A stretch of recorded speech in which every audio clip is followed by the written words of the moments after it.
This is the third video on section 6.4, gradients and directional derivatives. And in this video we are going to conclude example 182 by doing parts B and C. And so for part B, we have a function of three variables, f of x, y, z.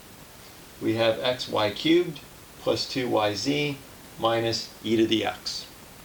We're going to calculate the directional derivative of f at the point 0, 1, 2, directed by u, which is 1 square root of 1/2, 0 square root of 1/2. Notice this is a unit vector, and so this is in fact a directional derivative and not simply a directed derivative. So we calculate the gradient of f. So we have the partial derivative with respect to x, the partial derivative with respect to y, the partial derivative with respect to z. We calculate that gradient at the point 0, 1, 2. That gives us the vector 0, 4, 2.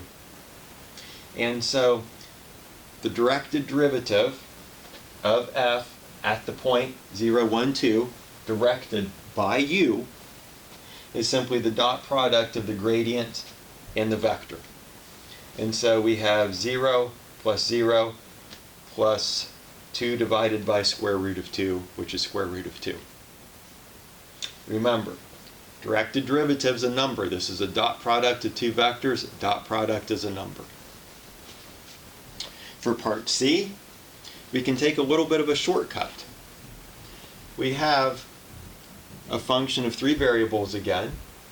We have a point, and we have a unit vector k, which is 0, 0, 1.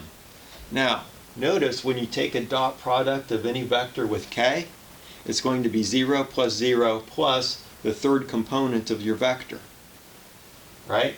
So you take the dot product of a vector with k, it's simply the third component of your vector. And so when we're calculating the gradient, we only care about the third component.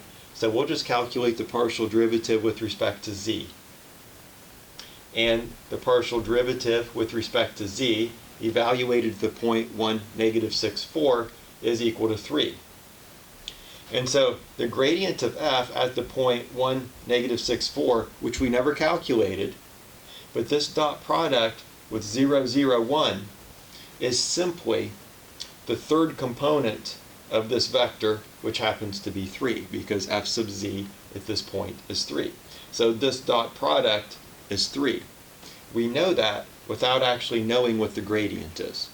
We don't need the full gradient, because we're taking the dot product of the gradient with the vector 0, 0, 1. There's no harm in calculating f sub y and f sub z and actually knowing what the gradient is. That still works. But that was not necessary to do for this problem.